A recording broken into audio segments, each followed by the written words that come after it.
Welcome to One Insight. My name is Litvin. I grew up in London and I now live in LA. And this is a podcast for extraordinary top performers and their coaches. You see, I've coached some of the most successful and talented people on the planet. I can see what most people cannot see, and I dare to say what most people wouldn't dare to say. And what I know about success is that on the other side of it, it can be incredibly lonely. You can feel more of an imposter the more successful you become. And when you're the most interesting person in the room, you're actually in the wrong room. Clients who are more successful, more intelligent, and wealthier than you need your support more than they know and more than you can imagine. I coach around insight. Life looks one way, something happens, and the world looks different, and your entire world changes. It can happen in an instant. And this podcast is called One Insight because a single insight can change everything. Mandy has a PhD from Cambridge University. She worked in investment banking for a long time. Her clients are in private equity, investment banking, super successful, super bright, super sharp, interesting thinkers, interesting people. And Mandy comes with some wondering about where we're going to go in this conversation. All I say to Mandy is, what's on your mind? And she talks and talks and talks. And I say nothing. Sometimes people have a lot on their mind and they need the space to get it out. And once Mandy has processed out loud, then we have somewhere to go. And it turns out that we dive deep into this pain she has of feeling like a best kept secret. I tell her that the only way out of being a best kept secret is to share secrets. Enjoy this conversation and then ask yourself, are you a best kept secret? What's the message that you have for the world that you're not yet sharing? And what's one tiny way you could begin to share that message yourself? Hi, Mandy. Hey. Well, before we began, we were chatting and you said, you want to hear what I want to talk about? And I said, nope, let's just hit record and play. So what's on your mind? There's a couple of things on my mind. And there might be some themes that I can't see in this brain dump I'm bringing to you. There is a perpetual thing that keeps showing up in my life, but I'm not sure if I'm bored of playing with this or talking about this, but I bring it anyway. It's just this overwhelm, this constant low-grade overwhelm that I have systems. I've tracked my perfect system for creating overwhelm. I've thought in depth about why I keep creating overwhelm, like what's the perk of it for me. I wonder if it's just something hardwired into me as an Enneagram 3, where I get my worth, perhaps. So there's this constant state of overwhelm. And yet when I relax into spaciousness, there's so many gifts there as well. But so that's one thing. The other thing is that I'm excited to bring to the conversation. And as I said, maybe you can help me tease out a golden thread or pivot entirely. I'm open to that. Is something around thought leadership. And where I'm not stepping into that, I feel energized around the concept. And the satellite idea on that is, in my notes, I jotted down being the best kept secret,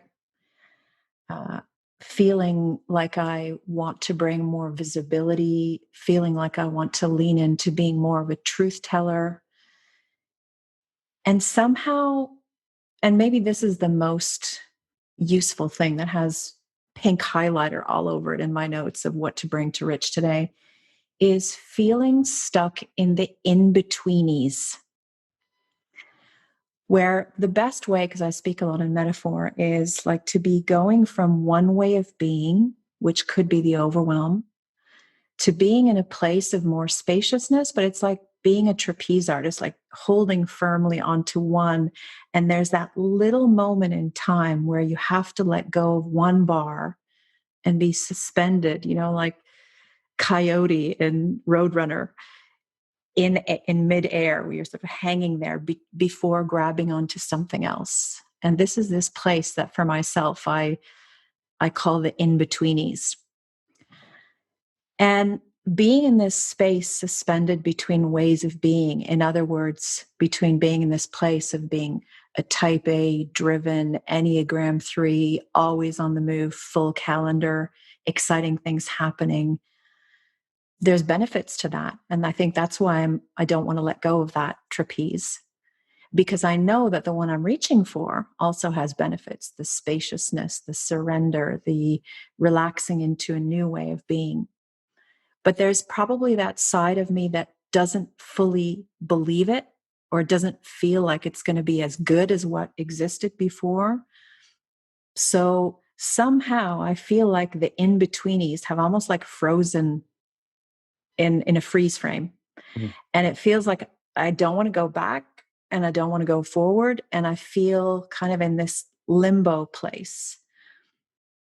And the stuff about being more visible and being a truth teller and getting over being the best kept secret and the idea of stepping into leadership, I know that instinctively that it exists by grasping onto the second trapeze. But there's something about me wanting to hold one and then hold the other. And I'll tell you how this plays out. And I've thought about this a lot, but I think I can't see my own blind spot in this. Is I get help. I hire people. I have a small team of people who help me. I have more than one coach. And this is what I do. Like, this is my shameful little secret, is I agree with some of the suggestions of how to let go of one and grab onto the other. And I somehow compellingly say, oh, that's a great idea. But deep down inside, I have this voice where I'm saying, I know best. So I don't take the up-leveling advice, or I somehow feel like, no, I know best. I can say yes and smile and make all the right motions that, the coach or the other person feels. So I'm kind of pretending in that moment. And I don't think it's that I'm afraid in the classic sense of being afraid. Maybe I am. But I think there's really, truly a side of me that believes I know best.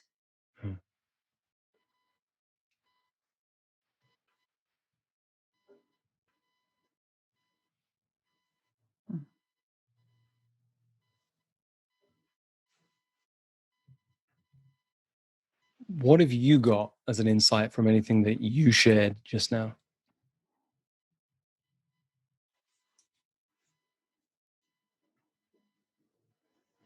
That when I share that in that way, it has an energy to it that feels graspy, that feels very heady,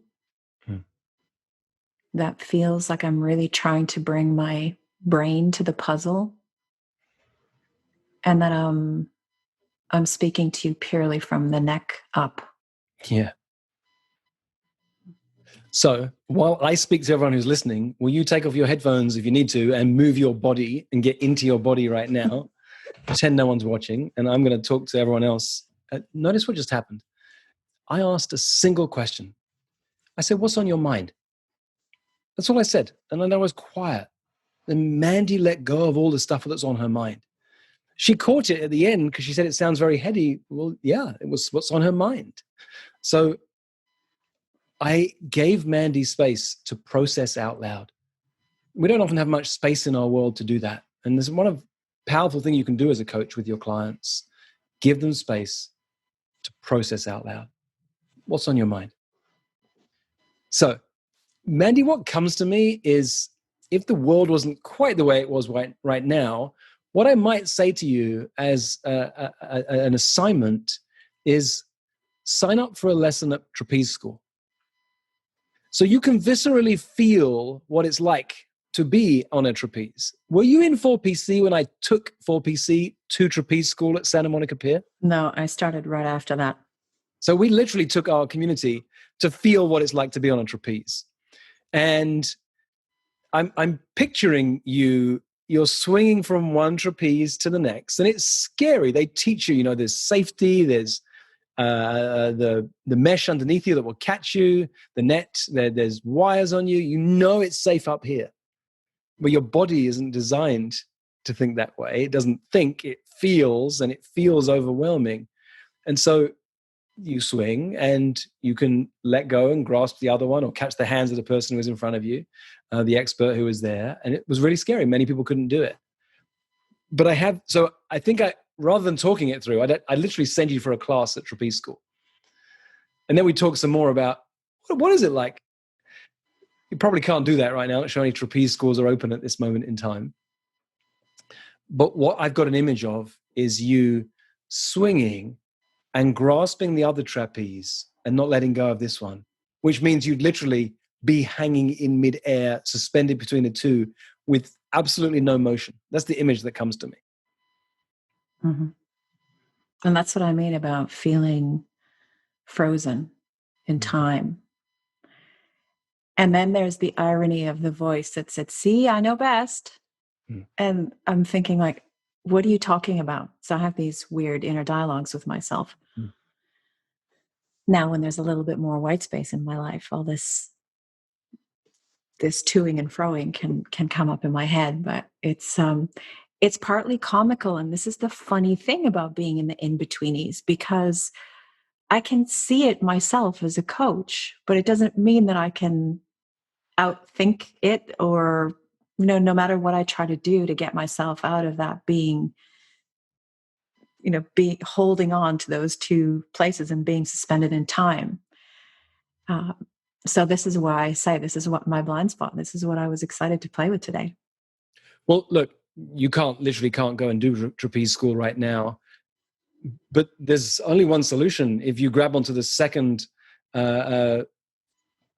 trapeze and you're holding on the first one, and now you're holding on both. If you're there in real time, there's only one way out. Yeah. You drop down. If you were listening and not watching, Mandy pointed down. You let go of both, and you've come safely to the net, and you're fine. In theory, you could let go of one and swing back a little bit, but you won't have enough momentum to get back to where you were. And at some point, you're going to let go and come down and realize you're safe. And then you'll decide. And we saw this at 4PC. Some people, that's enough. I'm done. I'm good. And some people went back to do it again. Mm-hmm. And I immediately feel myself thinking that through. And again, I totally see the comic value of this, which is why the irony is I can hold this all fairly lightly. Yeah, I would have had other easier challenges to bring to the call today, but I thought let's go here. So let's go a little bit deeper. Thought leadership is the thing to talk about. If you're a best kept secret, well, just you and me here, no one else is listening. What's the secret that no one knows yet? Well, I think this is part of the limbo, actually. This is all like a complex plot woven together, that it serves me to stay in this limbo because... I'm going to push you right now. I'm not going to go down this little rabbit hole with you. No. Answer my question. There's a secret that you see. So you have a PhD from Cambridge University. You worked in the world of investment banking for a very long time, very successful. You work with very high performers, sometimes investment banking too. There are things you see in that world that most people have never been in, that people don't understand. You have a way of helping those people who are talented in some ways and not in others, who have gifts and strengths in some ways and not in others. Tell me a secret, just you and me listening, nobody else here. Tell me a secret that you don't share with people.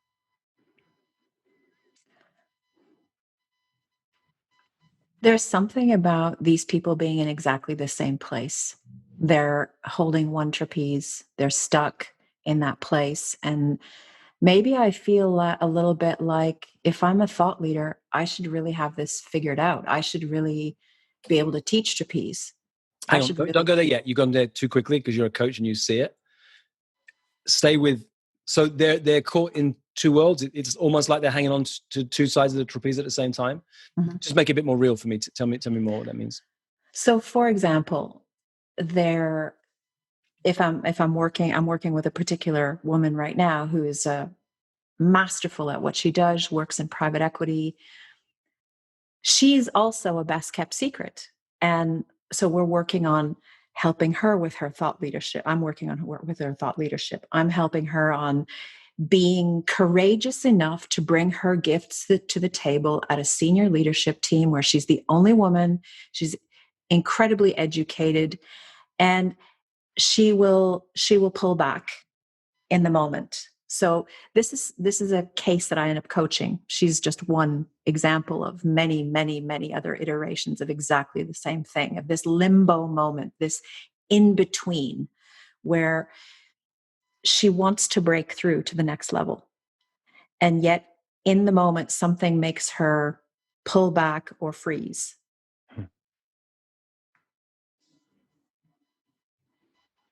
What's the secret you see there that no one else sees? Maybe that there is no secret. It's really about deciding. It's about taking action and then letting your brain catch up with you later. This is sometimes it can be a real body-based thing, Yeah. Put your hand up to speak and then think what you're going to say after. Put yourself forward. Put your hand up for things. So maybe this is the conundrum, is that it's not always a thinky thing. It's not always a heady thing. Yeah. Sometimes it's just a bravery thing. So since I know that our best clients are a reflection of ourselves, and I'm thinking of you right now, I'm imagining these people are not only super successful, very talented, highly educated, complex thinkers. I mean, they deal with the world of complexity and uncertainty. They're thinking 27 degrees ahead. They're up here a lot. And actually what I heard, one of the secrets is you cannot think your way through this. Correct. I'm reminded of a documentary I watched years ago. I can't remember what it was called. The guy who did he put the tightrope wire between the Twin Towers. Do you remember the name of that documentary? No, he's a French guy, but I can't remember. That's right. Yeah. I remember who you're talking about. Last name was Petit. I can't remember. But he talks about, was interviewed and asked, was it scary when you put your foot onto that tightrope wire? So this is a wire that is strung up at the top of the Twin Towers. The high walk, the rain is coming down, it's a windy day. Great documentary. I can't recall it in this moment, the title, but he says, no, the first step's not the scary one. It's the second step. Because the second step is when you let go and then you're out there. It's not the first step. Everyone's scared of the first step. It's actually the second step that's scary. Because then it's scarier to go back. If you can go back, it's much easier to walk forward. Yeah, that lands.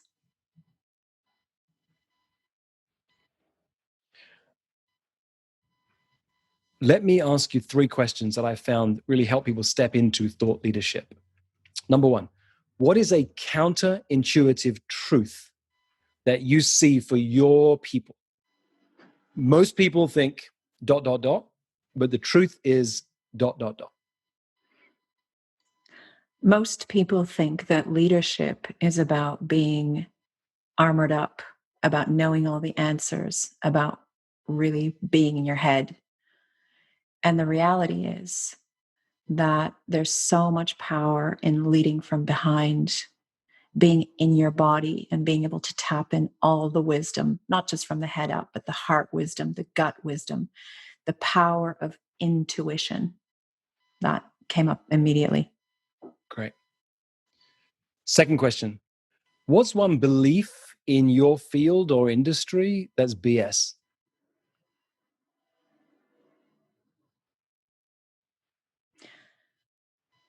That what's coming up for me is something around work-life balance. Like, you've signed up for this job, therefore prepare to get burnt out, prepare to have no work-life balance.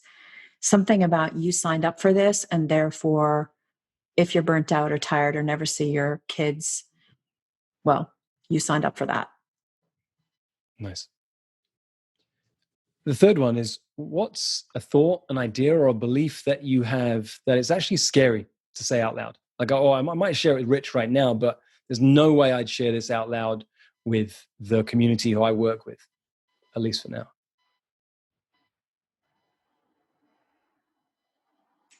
I think a lot of people in this place, myself included, when I was there, become addicted to this pace of life and close off all other alternatives and just resign themselves to this is the way it is.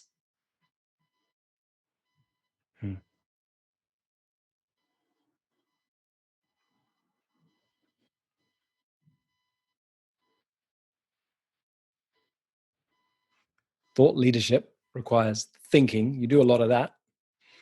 And then a little bit of leadership. You don't want to be best kept secret. You have to start telling people the things that are currently a secret. If you want to be more visible, you have to be willing to stand out. And it's scary because the more visible we are, the more criticism we get. You cannot be a thought leader unless you're having at least one person criticize you every single day. Otherwise, you're not a thought leader, which is so scary for most people, they'll never play that game.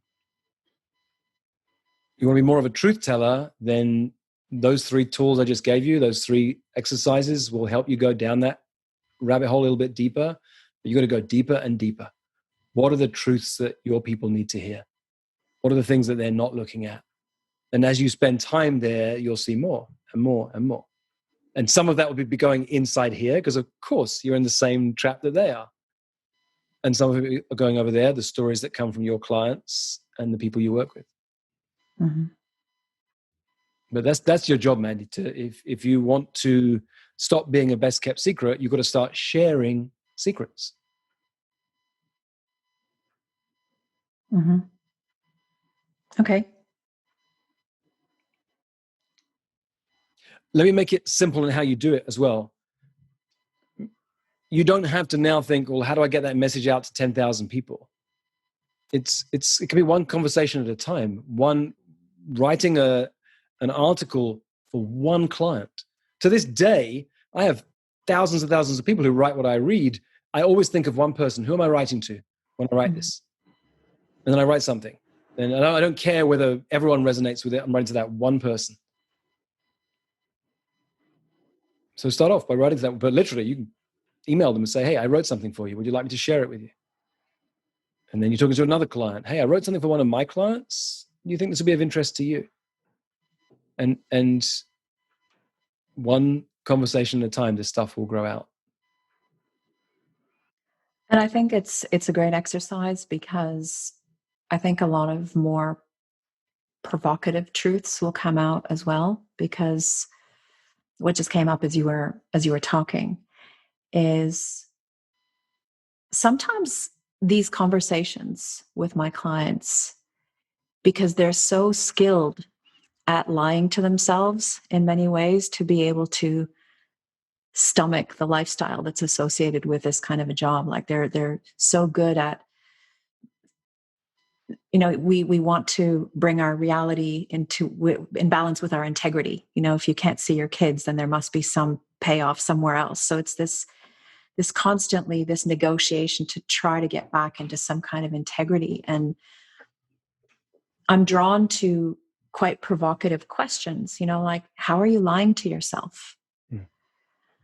Because it feels like a language that they need to hear, and that it just strips away a lot of extra, like a hot knife through butter. There's something about the directness of speaking from that place. And maybe that's the truth teller that wants to come out. Absolutely.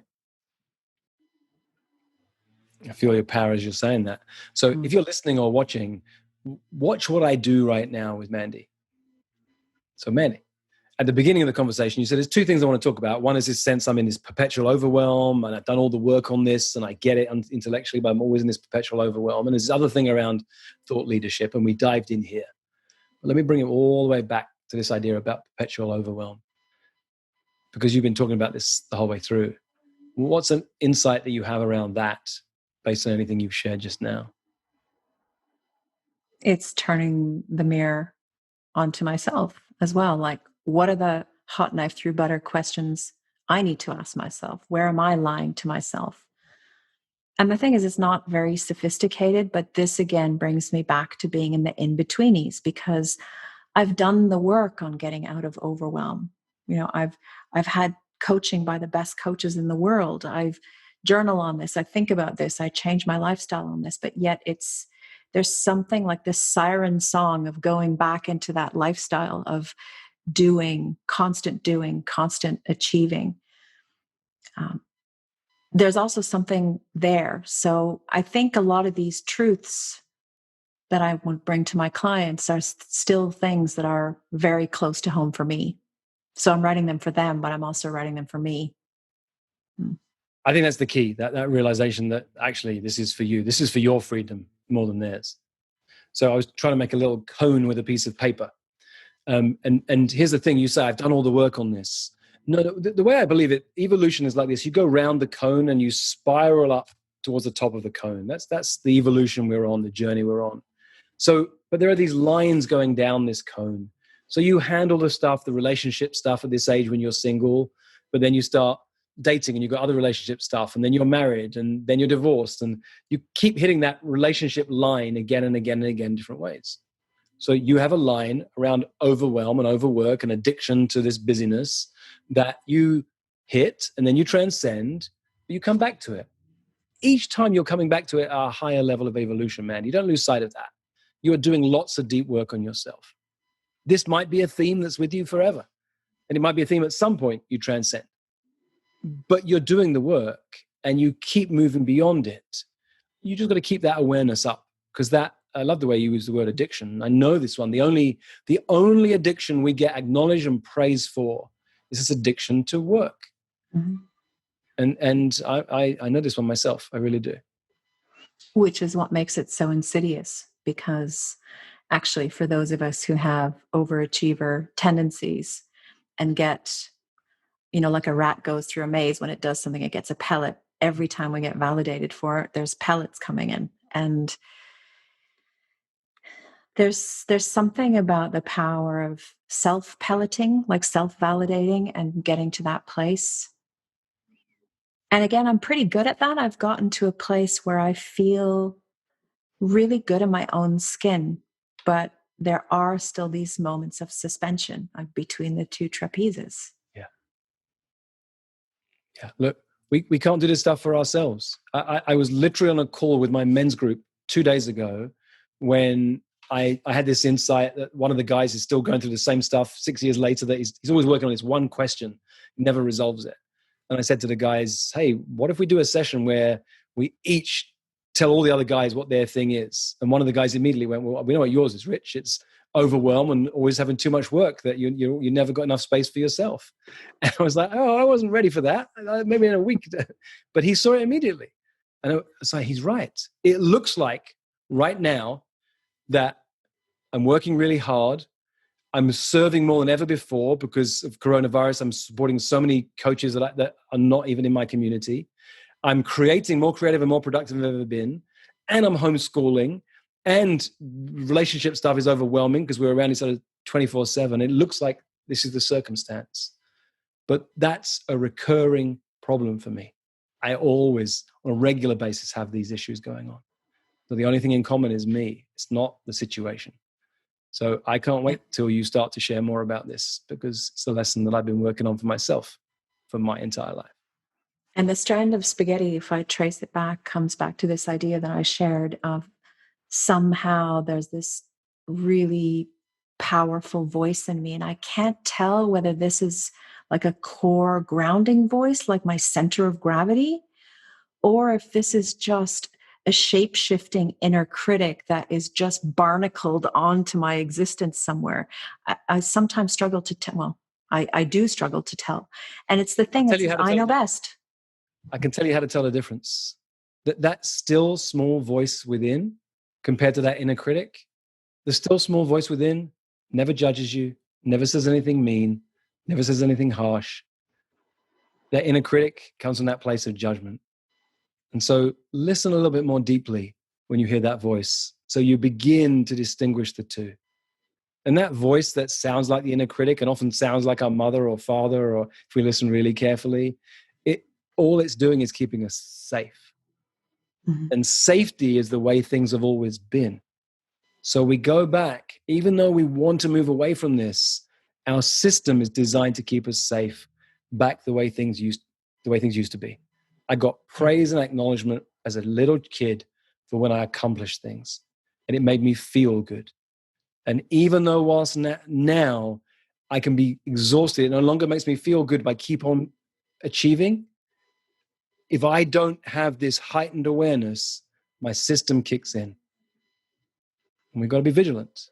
And we can't always do that for ourselves. So I have what I call my check engine lights. It's my friends, it's my men's group, it's my partner who's not afraid to tell me that I'm working too hard. And then I'm in, no, what do you don't understand? I have to. And oh no, that's my pattern. So that's your I know best voice. It's just, yeah, maybe that's something I need to listen more closely to.